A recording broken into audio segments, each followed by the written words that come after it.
प्यारे बच्चों, कक्षा 8वीं की भाषा विषय में आपका पाठ 7वां जो है धूप की उस्मित छुअन से, इस कविता के कवि श्री रामदरस मिश्र जी हैं।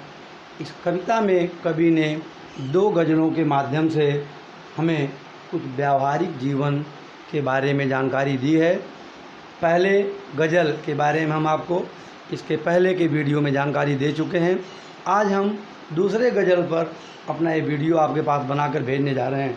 दूसरा गज़ल है, वसंत ऋतु के आगमन से प्रकृति पर, धरती पर रहने वाले सभी प्राणियों पर जो सामान्य रूप से असर पड़ता है और कुछ परिवर्तन होते हैं, उन असर और परिवर्तन के बारे में मिश्र जी ने बताया है। पहले हम गज़ल को आपके सामने रख रहे हैं।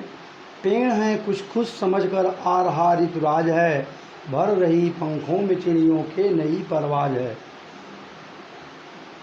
बसंत ऋतु का आगमन हो गया है और उस बसंत ऋतु को हम ऋतुराज भी कहते हैं, ऋतुओं का राजा, क्योंकि अन्य ऋतुओं की अपेक्षा वसंत ऋतु का इस धरती पर बहुत ही असर पड़ता है। आपको मालूम है, वर्षा को ऋतुओं की रानी कहा गया है, तो वसंत को ऋतुओं का राजा माना गया है। वसंत के आगमन से जितने भी पेड़ पौधे धरती पर हैं तो वे खुश हो गए हैं, क्योंकि उनको लग रहा है कि अब ऋतुराज का आगमन हो गया है। चिड़िया जो पेड़ों पर है, उस चिड़िया को भी बसंत के आगमन का एहसास हो गया है। उसकी पंखों में नई उड़ान भरने की ताकत आ गई है। हो रही महसूस है खुशबू हवाओं में मधुर, दिख रहा कुछ आज फूलों में नया अंदाज है। बसंत के कारण उद्यानों में, पुष्प वाटिकाओं में तरह तरह के फूल खिले हुए हैं और उन फूलों के खिलने से उनकी सुगंध, उनका सौरभ हवा में फैल चुका है। यानी हवा सुगंधित हो गई है और यह हवा की सुगंध, हवा की खुशबू, फूलों की खुशबू हवाओं के साथ चारों तरफ फैल रही है, जिससे सभी लोग उस खुशबू को, उस सुगंध को महसूस कर रहे हैं। और ऐसा लग रहा है कि आज इस बसंत ऋतु के कारण फूलों में एक नया अंदाज, एक नया जोश, नया रूप रंग आ गया है। धूप की उस मुच्छुअन से फूल सी खिलती त्वचा, बज रहा जैसे दिशाओं बीच कोई साज है। बसंत ऋतु का जो मौसम है तो हल्की सी गर्मी और हल्की सी ठंडी का मिलन काल होता है। इसलिए जब ठंडी हल्की सी है, उसमें थोड़ी सी धूप भी निकल गई है। उस धूप की हल्की सी गर्मी के कारण इंसान की त्वचा भी खिली हुई है। ठंडी से, अधिक तीव्र ठंडी के कारण मनुष्य की त्वचा पर एक हल्की सी कालिमा छा जाती है। लेकिन जैसे ही ठंडी कम होती है, बसंत ऋतु का आगमन होता है, हल्की सी गर्मी पड़ने लगती है, तो त्वचा पे छाई हुई कालिमा दूर हो जाती है और हमारी त्वचा में एक निखार सा आ जाता है।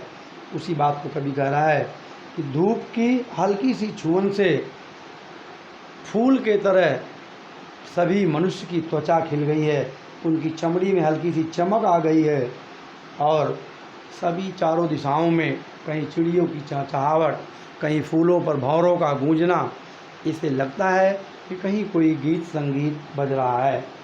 खुल गई सिमटी हुई फसलों के फूलों की हंसी, उग रही कंठों में गाँवों की नई आवाज़ है। गांव के खेतों में जो फसल लहरा रही है, रबी की फसल लहरा रही है, कुछ फसल के पौधों पर फूल भी खिले हुए, जैसे सरसों, मटर के, सूरजमुखी इत्यादि फसलों में फूल लग गए हैं, मानो वो फसल हंस रही है। और गांव के जो लोग हैं वो ठंडी से जैसे व्याकुल रहते थे, ठंडी की समाप्ति पर बसंत ऋतु के आने से उनका मन प्रफुल्लित हो गया, वो खुश हो गए और तरह तरह के गीत गाने लगे हैं। भूल जाओ कल तलक के व्यक्त की नाराज़गी, दोस्त बन खुशियाँ लुटाता देख लो दिन आज है। इसलिए कवि कह रहा है पूरे मानव समाज से, हे मानव, कल तक जो भीषण ठंडी के कारण वक्त से आप नाराज़ चल रहे थे, यह कैसी भीषण ठंडी का वक्त है, उस नाराज़गी को भूल जाइए और आपस में, जैसे आज बसंत का दिन लोगों में खुशियाँ बांट रहा है, तो इस खुशी को आप लूट लो, अपना बना लो और बसंत की तरह आप भी अपने पूरे मानव समाज में अपनी खुशियों को लुटाओ, खुशियों को बिखेरो।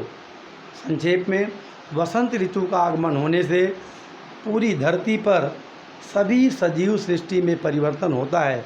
भयानक ठंडी से जो पीड़ित प्राणी हैं उनको ठंडी से छुटकारा मिलता है और हल्की सी गर्मी पाकर उनका शरीर प्रफुल्लित हो जाता है।